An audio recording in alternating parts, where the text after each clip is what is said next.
তাহাজ্জুদের সময় দাঁড়িয়ে যেতেন। ছোট্ট একটা ঘরে চাটাইয়ের উপরে বিশ্বনবী মা এসে শুতেন, গাদাগাদি করে জায়গা নাই। মাঝরাতে বিশ্বনবী তাহাজ্জুদের জন্য দাঁড়াতেন, আল্লাহু আকবার বলে দাঁড়িয়ে যেতেন, নামাজ শুরু করে দিতেন।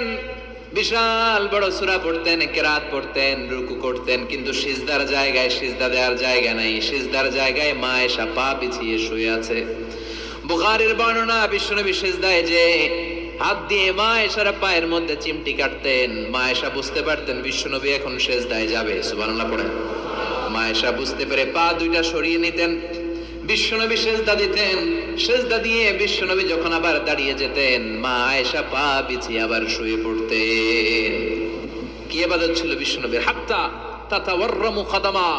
মা আয়েশা বলতেন বিশ্বনবী দাঁড়িয়ে থাকতে থাকতে এত সময় ধরে তাহাজ্জুদের সালাত পড়তেন, ওনার পা গুলো ফুলে এরকম টিউমারের মতো মোটা হয়ে যেত। সুবহানাল্লাহ পড়বেন না? দাঁড়িয়ে থাকতে থাকতে বিশ্বনবীর পা গুলো টিউমারের মতো মোটা হয়ে যেত।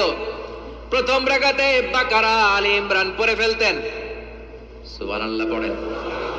বিশ্বনবীর পা যেন ফেটে যাবে, এভাবে হাত বেঁধে দাঁড়িয়ে থাকতে থাকতে বিশ্বনবীর হাতগুলো বাঁকা হয়ে যেত, ব্যথা হয়ে যেত। বিশ্বনবী তখন হাত দুইটা ছেড়ে দিতেন। আবার যখন এনার্জি ফিরে পেতেন, যখন বিশ্বনবীর ভাল লাগতো, আবার হাত বাঁধতেন। পড়েন সুবহানাল্লাহ। তার মানে হাত ছেড়ে দিও নামাজ পড়া যায়। হাত ছেড়ে দিও। মালিকি মাযহাবের কিছু স্কলাররা ওনারা মত নিয়েছে, ওনাদের অনুসারীরা এরসাল করে, আমাদের দেশে কেউ বাদে এইভাবে, কেউ এইভাবে, কেউ এইভাবে। মালিকিরা বাদেই না, কেউ বাদবই না, কি করবি কর, আছে না নাই? আপনি যদি হজ করতে যান মক্কা মদিনায়, এই আমলগুলো দেখতে পারবেন। এটা সুন্নাত একটা আমল। হাত ছেড়ে দিলেও যেখানে সালাত হয়ে যায় ওই জায়গায় কই বাঁধবে, এই নিয়ে কিলাকিলি আছে না নাই? উপরে না নিচে, আমিন জোরে না আসতে, আছে না নাই? বিশ্বনবী লম্বা সময় দাঁড়িয়ে তাহাজ্জুদ পড়তেন। তাহাজ্জুদ করলে আপনার মর্যাদা বাড়ায় দিবে কে? সাইয়েদনা জিবরাইল বললেন, ইন্না শারাফাল মুমিন ফি কিয়ামিল লাইল। বিশ্বনবী বললেন, জিবরাইল এসে আমাকে বলে গিয়েছে মুমিনের মর্যাদা তাহাজ্জুদের নামাজের ভেতর। সুবহানাল্লাহ পড়েন। তাহাজ্জুদের নামাজ পড়লে মর্যাদা বাড়ায় দেয় কে? দুই নাম্বার, কুরবাতুন ইলাল্লাহ। তাহাজ্জুদের নামাজ পড়লে আল্লাহর সাথে নৈকট্য বাড়িয়ে দেয় কে? আল্লাহর সাথে কানেক্টিভিটি আপনার বেড়ে যাবে। আমাদের দুনিয়াতে সব জায়গায় কানেক্টিভিটি আছে। এমপির সাথে হাত আছে, চেয়ারম্যানের সাথে হাত আছে, ওই এসআই এর সাথে হাত আছে, পুলিশের আইজির সাথে হাত আছে, কিন্তু আল্লাহর সাথে হাতটা নাই। কথা কন। আসল জায়গায় কানেকশন লাগানো দরকার। চিল্লায় বলেন ঠিক কি না? মান লাহুল মাওলা ফালাহুল কুল্লু। যে ব্যক্তি আল্লাহর হয়ে যায়, গোটা বিশ্ব তার হয়ে যায়।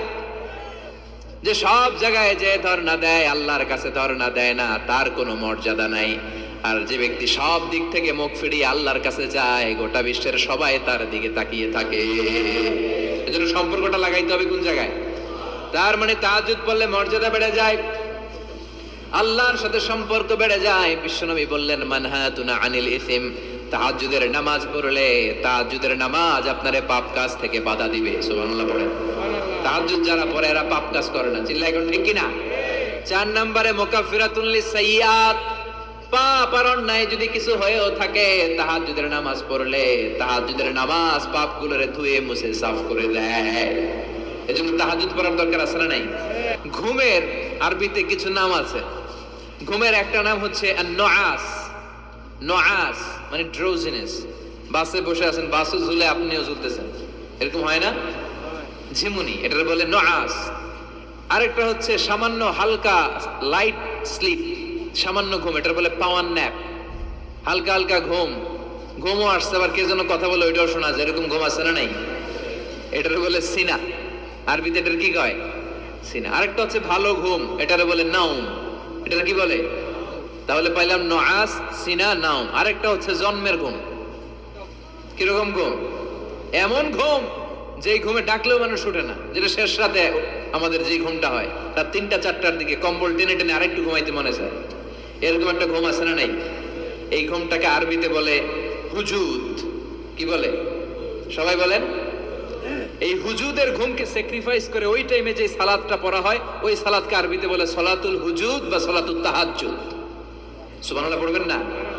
এজন্য রাব্বুল আলামিন বলেন, ওয়া মিনাল লাইলি ফাতাহাজ্জাদ বিহি নাফিলাতান লাকা আসা আন ইয়াবআসাকা রাব্বুকা মাকামান মাহমুদা।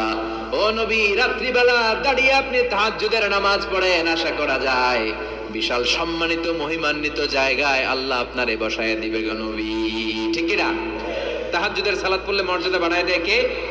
মুমিনের বৈশিষ্ট্য, তারা রাত্রিবেলা তাহাজ্জুদের সালাত পড়ে। ইমানদারদের বৈশিষ্ট্য, তারা হলো ফুরসান আন-নাহার রুহবান আল-লাইল। রাত্রিবেলা তাহাজ্জুদের জায়নামাজে কান্নার ঝড় তোলে, দিনের বেলায় ঘোড়া হাঁকিয়ে জিহাদের ময়দানে জিহাদ করে। ঠিক কি না? দিনের বেলায় চলবে কি? জিহাদ। এজন্য বিশ্বনবীর প্রথম প্রশিক্ষণ নিতে বললেন আল্লাহ, কুমিল লাইলা ইল্লা কালিলা। ও নবী, বিশাল মিশন নিয়ে দুনিয়ার বুকে আপনি এসেছেন গো নবী। প্রথম প্রশিক্ষণ যেটা নিবেন, রাত্রি বেলায় দাঁড়িয়ে দাঁড়িয়ে তাহাজ্জুদের প্রশিক্ষণ। বিশ্বনবীর আদেশ করলেন কে? কিসের আদেশ? সবাই কোন? আরো জোরে। ওই মুহূর্তটা তাহাজ্জুদের সময়টা এমন সময়, ইয়ানজিলু রাব্বুনা ইলা সামাইদ দুনিয়া, রব্বুল আলামিন আরশের উপর থেকে দুনিয়ার আকাশে নেমে আসে।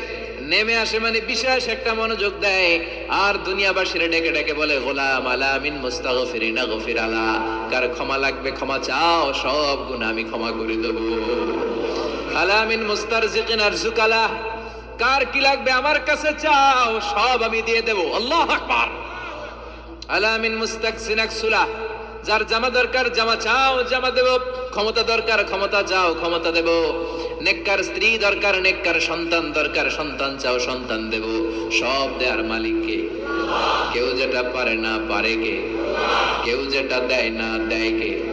কেউ যেটা বোঝে না বোঝে কে?